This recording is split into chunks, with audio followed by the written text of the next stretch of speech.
Hello friend, until now we have finished our three chapter from section A, that is basic of fluid dynamics, fluid static, fluid dynamics and fluid kinematics. Today we will start our section B with our fourth chapter, dimensional analysis.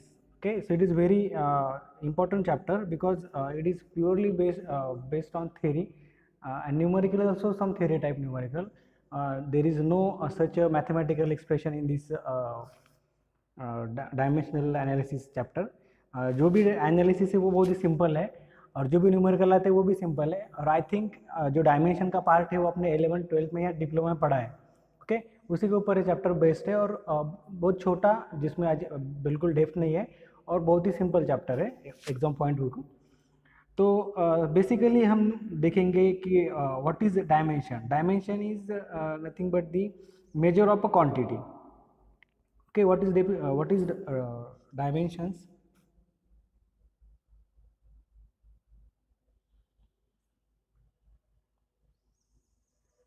Dimensions is measure of quantity. मतलब हम quantity को जिससे measure करते हैं it is nothing but dimensions. जैसे कि उसके example आपको मालूम है डायमेंशन के. There are two types of dimension. So there are two types of dimension, fundamental dimensions and derived dimensions. Fundamental dimensions जैसे कि length, mass, time, these are the fundamental dimension जिसको हम और simplify नहीं कर सकते. Okay, so and the dimension which is derived from fundamental, it is called derived dimension. जैसे कि अपनी velocity है, velocity का dimension unit क्या है, meter per second. So it is derived from meter and second. Okay, so velocity is distance upon time. Okay, distance upon time. So dimensions of this velocity is depend upon distance and time, and means it depend on meter and second. So this velocity quantity is derived from two fundamental quantity, distance and time, that are meter and second. So this velocity can be considered as derived this velocity considered as derived quantity, and this dimension is nothing but derived dimension. Okay, so there are two types of dimension, fundamental and derived. जो fundamental है जैसे कि length, जिसको हम और simplify नहीं कर सकते. लेंथ का डिफिनेशन हम बता नहीं सकते कि वो किसी के ऊपर डिपेंड है. Length is actually fundamental. जैसे मास है, okay, mass is also fundamental and time is also fundamental. तो this length, mass, times are fundamental dimensions because ये जो क्वांटिटी वो फंडामेंटल क्वांटिटी, इसको हम और ज़्यादा सिंप्लीफाई नहीं कर सकते. जैसे फॉर एग्जांपल देना हो तो अगर वेलोसिटी है तो हम वेलोसिटी को क्या लिख सकते हैं, लेंथ अपॉन टाइम. तो वेलोसिटी क्या हुई, लेंथ और टाइम के ऊपर डिपेंड रहने वाली क्वांटिटी. क्लियर. जो मैंने अभी वेलोसिटी निकाली थी, वेलोसिटी क्या है, लेंथ अपॉन टाइम. तो velocity is actually depend on length and time. So velocity is not fundamental quantity. Velocity is derived from two fundamental quantity, that is length and time. Clear. Similarly acceleration is velocity upon time. So acceleration is also not fundamental quantity, it is also depend on velocity and time. So velocity को हम लिख सकते हैं metre, इसको मैं length upon time जो velocity को, और एज इट इज टाइम, तो इसको हम लिख सकते हैं लेंथ अपॉन टाइम स्क्वायर. तो acceleration is also depend on length and time square. So acceleration is also derived quantity, it is derived from length and time. Clear. So there are two types of quantity or dimensions, that is fundamental quantity and fundamental dimensions. तो derived quantity, fundamental quantity and derived quantity. तो fundamental quantity के dimension होंगे fundamental और derived होंगे derived. Clear. तो इसमें कुछ बचा है क्या, अधिक, और उसको रिटर्न लिखते कैसे वो भी बताना चाहूँगा. वो आपको हुआ है, सपोज आप मास है तो मास को हम डायमेंशन में कैसे लिखते हैं, जनरली हम एम एल टी के रिस्पेक्ट में डायमेंशन लिखते हैं. ओके, मास में फंडामेंटल कुछ भी नहीं, मास इट सेल्फ फंडामेंटल. तो मास में मास है तो एम के ऊपर एक पावर m1, मास में मास का और लेंथ और टाइम का कुछ लेना देना नहीं, तो L0 T0, तो ये क्या हो गया, ये हो गया मास का डायमेंशन। सिमिलरली L का डायमेंशन क्या होगा, L is also fundamental quantity and it is not depend on mass and time. So mass के लिए क्या होगा, M0 L1 T0, ओके। और टाइम का डायमेंशन क्या होगा, M0 L0 T1, ओके। ये आपको मालूम है, मास का डायमेंशन, लेंथ का डायमेंशन और टाइम का डायमेंशन। मास का dimension M1 L0 T0, L का dimension M0 L1 T0, T का डायमेंशन M0 L0 T1। और कभी कभी ये जीरो लिखते नहीं, तो मास का डायमेंशन हम सिर्फ ऐसे लिखेंगे M1, बाकी दोनों तो जीरो है, इसका L1 और इसका T1, क्लियर। और इससे हम इसका यूनिट भी निकाल सकते हैं। जैसे मास का डायमेंशन क्या है, M1, तो मास का यूनिट क्या होगा, kg, ओके। अगर ये M2 होता तो kg स्क्वायर रहता, अगर ये M3 होता तो kg क्यूब रहता, सिमिलरली, क्लियर। अब हम देखेंगे यूनिट का ही बोल रहा हूँ मैं, अब हम वेलोसिटी का भी यूनिट निकाल सकते हैं। वेलोसिटी क्या रहता है, लेंथ अपॉन टाइम। तो इसको हम इन टर्म्स ऑफ डायमेंशन कैसे लिख सकते हैं, M0, क्योंकि कहीं भी M नहीं है इसमें, M0 L1 और T नीचे है, तो T⁻⁻1 बराबर, ये हो गया वेलोसिटी के डायमेंशन। सिमिलरली एक्सेलरेशन का भी लिख सकते हैं। एक्सेलरेशन को हम लिखेंगे वेलोसिटी अपॉन टाइम। वेलोसिटी को हम लिख सकते हैं लेंथ अपॉन टाइम, तो मैंने वेलोसिटी को लेंथ अपॉन टाइम लिया, और ये एज इट इज़ टी यहाँ पर, तो एक और टी यहाँ पर हो गया, तो यह क्या होगा, L अपॉन टी स्क्वेयर। तो एक्सेलरेशन का डायमेंशन क्या होगा, M0 L1 T-2, clear. So these are the fundamental and derived quantity.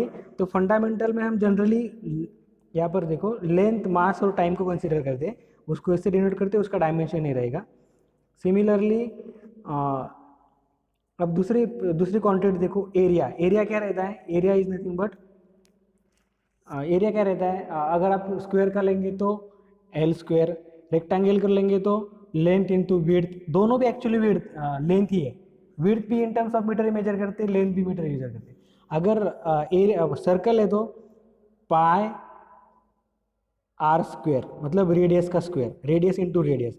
तो हमेशा एरिया क्या रहता है, L इंटू एल, चाहे वो स्क्वायर कर रहे तो वो L स्क्वायर होगा, अगर वो रेक्टेंगल कर रहे तो लेंथ इंटू विड्थ होगी, लेकिन दोनों भी क्या है, लेंथ ही है, बराबर। सर्कल कर रहा तो R स्क्वायर मतलब R इंटू आर। तो जनरली एरिया क्या रहता है, L इंटू एल। तो एरिया का डायमेंशन क्या हो गया, L स्क्वायर। सिमिलरली वॉल्यूम का, वेलोसिटी का मैंने अभी निकाल के दिया है। तो ये जो है ये आपको याद रखना है, वेलोसिटी, एंगुलर वेलोसिटी। अब एंगुलर वेलोसिटी क्या रहता है, एंगुलर डिस्प्लेसमेंट।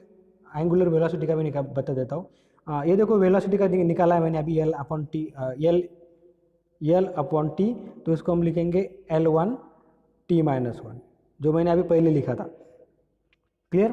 तो अब एंगुलर वेलोसिटी का देखो, एंगुलर वेलोसिटी को हम ओमेगा से डिनोट करते हैं। एंगुलर डिस्प्लेसमेंट रहता है, एंगुलर डिस्प्लेसमेंट, सॉरी,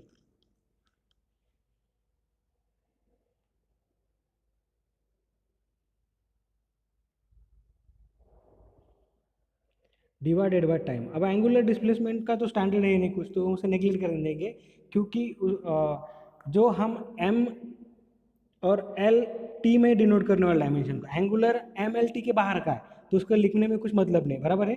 अगर मास होता, लेंथ होती, T होती, तो हम इसमें लिख लेते। एंगुलर डिस्प्लेसमेंट MLT के अलावा है, जो हम कंसिडर नहीं करें, तो वो चला जाएगा। यहाँ पर M0 आएगा, T0 आएगा, और टाइम डिनोमिनेटर में तो T⁻⁻1। देखो एंगुलर वेलोसिटी का। सिमिलरली एक्सेलरेशन का मैंने अभी निकाला था, एंगुलर एक्सेलरेशन का भी वैसा आएगा। अब हम डिस्चार्ज का लेते हैं। डिस्चार्ज का क्या है formula, area into velocity. Area को हम क्या लिख सकते हैं, L into L. Similarly velocity को हम क्या लिख सकते हैं, L अपॉन टी, क्लियर। तो ये क्या होगा, L³ अपॉन टी, तो उसका डायमेंशन क्या होगा, M0, मास कहीं पर भी नहीं है, L3 T-1, क्लियर, देखो यहाँ पर लिखा है L3T-1। तो सिमिलरली हम सभी इसके डायमेंशन निकाल सकते हैं। क्लियर, या मैं आपको एक असाइनमेंट देता हूँ कि आप इन सभी डायमेंशन के जो सॉरी सभी प्रॉपर्टीज़ के या क्वांटिटीज़ के डायमेंशन खुद से निकालो। ये आपको कब पता चलेगा, जब हमको उनकी डेफिनेशन मालूम होगी, बराबर। जैसे कि हम अब फोर्स का देखेंगे, फोर्स क्या रहता है, जब तक आपको फोर्स क्या रहता है मालूम नहीं है तब तक आप उसके डायमेंशन नहीं निकाल सकते। अब फोर्स का निकाल के बताता हूँ मैं। Force equals to mass into acceleration, बराबर।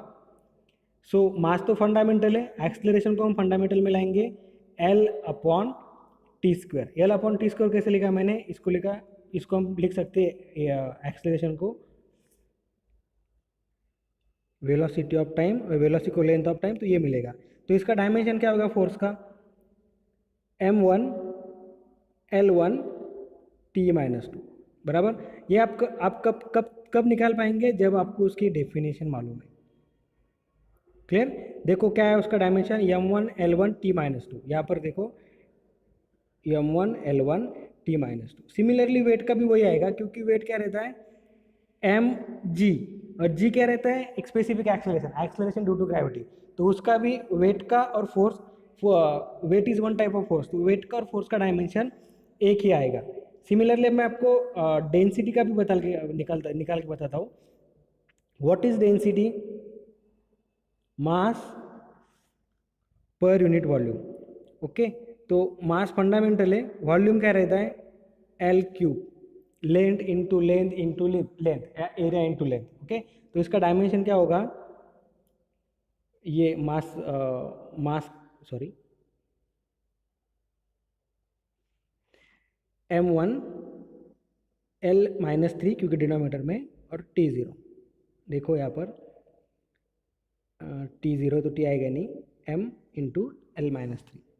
क्लियर, तो सिमिलरली आप सभी चीज़ों के डायमेंशंस निकाल सकते हैं।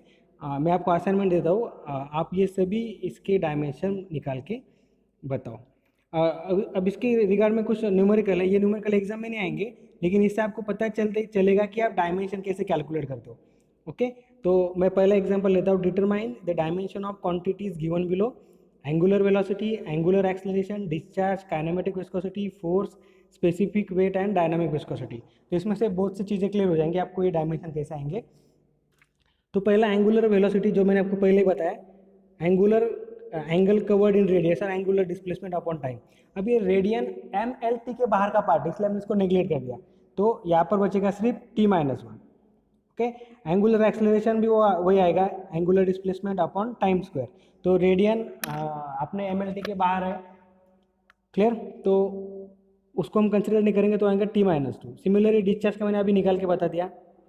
ओके, अब हम देखेंगे काइनेमेटिक विस्कोसिटी, लेकिन उसके लिए हम पहले डायनामिक विस्कोसिटी का निकालना पड़ेगा। What is kinematic viscosity, dynamic viscosity upon rho.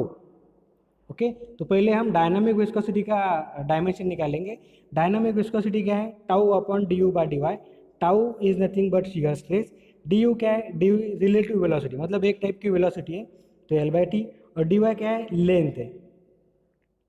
Okay, तो उसको लिख लिया लेल, तो ये क्या हो गया, और शियर स्ट्रेस को सिंप्लीफाई करेंगे, force upon area, L L cancel, force upon area, ये 1/t डिनोमीटर का डिनोमीटर, या इसको मैं आप लिख के बताऊँ क्या, शियर फोर्स को हम लिखेंगे force upon area into 1 upon ये वाला पार्ट 1 अपॉन टी।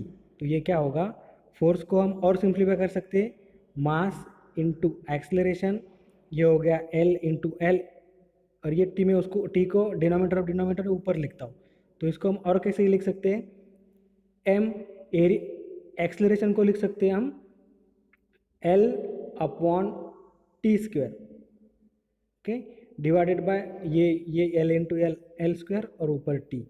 तो L स्क्वायर के साथ L कैंसिल हो गया और T के साथ स्क्वायर कैंसिल हो गया, तो बचेगा क्या, m upon T into L. तो उसका यूनिट क्या होगा, m1 L-1 T-1।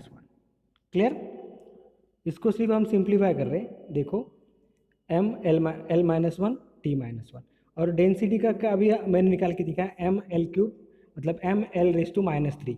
अब इसको हम रखेंगे, काइनेटिक विस्कोसिटी क्या है, रो म्यू अपन रो, म्यू का डायमेंशन ये, रो का डायमेंशन ये, तो एम एम कैंसल, ये -3 ऊपर जाएगा तो +3 होगा, -1 + 3 +2 और t -1 एज इट इज़। तो काइनेमेटिक विस्कोसिटी का यूनिट क्या हुआ, L² t -1। आप इसको मतलब याद नहीं रख सकते, सॉरी आप उसको पार्ट नहीं कर सकते कि काइनेमेटिक विस्कोसिटी मतलब L² t -1। आप समझ के लो काइनेमेटिक विस्कोसिटी मतलब क्या, और उसको हम फंडामेंटली कैसे यहाँ तक लेके जा रहे हैं, तब आपको ये पार्ट या रट्टा मारने की जरूरत नहीं पड़ेगी। सिमिलरली फोर्स का मैंने आपको निकाल के बता दिया था ऊपर। स्पेसिफिक वेट क्या रहता है, वेट अपॉन वॉल्यूम, वेट मतलब force, force upon volume, force का डायमेंशन m/l t-2 और वॉल्यूम का L/-3। ऊपर जाने के बाद ये सॉरी L3 है, ऊपर जाएगा -3 होगा, so m as it is L-1, वो ये -3 ऊपर जाएगा -2 और t-2 as it is. Okay, और डायनामिक विस्कोसिटी का ये हमने यहाँ पर डिराइव कर लिया। क्लियर। तो ये बहुत ही सिंपल था। आज हमने डायमेंशंस पढ़े हैं। डायमेंशंस बेसिक पार्ट है, जब तक आप डायमेंशंस आपको नहीं मालूम है तब तक आपको आगे का समझ में नहीं आएगा। इसके न्यूमेरिकल तो आपको आएंगे नहीं जब तक आपको मालूम नहीं है कि फोर्स का डायमेंशन क्या है, या वेलोसिटी का डायमेंशन क्या है, या डिस्चार्ज का डायमेंशन क्या है, या डेंसिटी का डायमेंशन क्या है। जब तक आपको ये इसके डायमेंशन मालूम नहीं है तब तक आप इस चैप्टर का कोई भी न्यूमेरिकल सॉल्व नहीं कर सकते। ओके, आपको आना ही चाहिए कि फोर्स का डायमेंशन आप ऐसे डिराइव कर पाएंगे। और बहुत ही सिंपल है, ये कुछ नया पार्ट नहीं है, 11, 12 या डिप्लोमा भी ये होके गया है। आप सिर्फ एक बार प्रैक्टिस करो हर इसकी, कि आप इसे डिराइव कर सके फंडामेंटल तक। मतलब मैं बोलना क्या चाह रहा हूँ, जैसे force equals to mass into acceleration है, तो आपको इसको ऐसे लिखता आना चाहिए, mass into velocity upon time, या वेलोसिटी को और आपको ये करना है डिराइव, वेलोसिटी मतलब लेंथ अपॉन टाइम, और ये वाला as it is 1 upon time. तो ये क्या होगा, m/l/t²। आप जब तक फोर्स को ऐसा नहीं लिख सकते तब तक आप उसके डायमेंशन याद नहीं रख सकते। ओके, तो आपको हर क्वांटिटी का डेफिनेशन मालूम होना चाहिए, आप उसका डायमेंशन आराम से कैलकुलेट कर सकते हो। ओके, तो ये बहुत ही सिंपल है, आप इसको स्किप मत करिएगा, क्योंकि ये डायमेंशन के ऊपर कभी कभी मतलब इसके ऊपर 12 मार्क्स का भी न्यूमेरिकल आता है, जो बहुत ही सिंपल रहता है। इसमें कोई बाकी फार्मूले याद रखने की जरूरत नहीं रहती, सिर्फ आपको डायमेंशन याद होने चाहिए या निकालने आने चाहिए। अगर आपको डायमेंशन निकालने आ गया तो आपको ये पूरा चैप्टर आ जाएगा, और आपको आराम से कभी कोई अगर 12 मार्क्स का न्यूमेरिकल तो 12 मार्क्स ऑटोमेटिक फुल पड़ जाते हैं। और उसकी थ्योरी भी इन टर्म्स ऑफ डायमेंशन है, तो उसमें भी आपको डायमेंशन की जरूरत पड़ सकती है। तो आप इसे स्किप मत करिए। मैं आपको असाइनमेंट दे रहा हूँ कि आप खुद हर एक क्वांटिटी के डायमेंशंस निकालिए। तो लगने वाली जो क्वांटिटी है, जो एफएम में लगने वाली, वो मैं आपको बताता हूँ। वेलोसिटी, एंगुलर वेलोसिटी, ये पूरे लगेंगे ऊपर के, और ये मॉडुलस ऑफ इलास्टिसिटी का ज़्यादा नहीं आता है। बस बाकी ये पूरा मैं आपको रिकमेंड कर रहा हूँ कि ये सी और डी आप पूरा डायमेंशंस खुद निकाल के देखिए। जो नहीं आ रहे वो बुक में देखिए, लेकिन एक बार तो भी आपके हाथ से वो जाना चाहिए कि शियर स्ट्रेस मतलब फोर्स अपॉन एरिया, या वर्क या एनर्जी या टॉर्क, ये सब आपको मालूम होने चाहिए, तब आप उसके डायमेंशन निकाल सकते हो। तो इसे स्किप मत कीजिएगा, ये बहुत ही सिंपल है, और पूरे चैप्टर के न्यूमेरिकल के लिए लगने वाला है। तो आज हम यहीं पर रुकेंगे, कल मैं डायमेंशनल होमोजेनिटी के साथ ये चैप्टर फिर से स्टार्ट करूँगा। अगर कुछ आपको डाउट रहा तो आप मुझे व्हाट्सएप पे या कॉल पे पूछ सकते हैं। Thank you.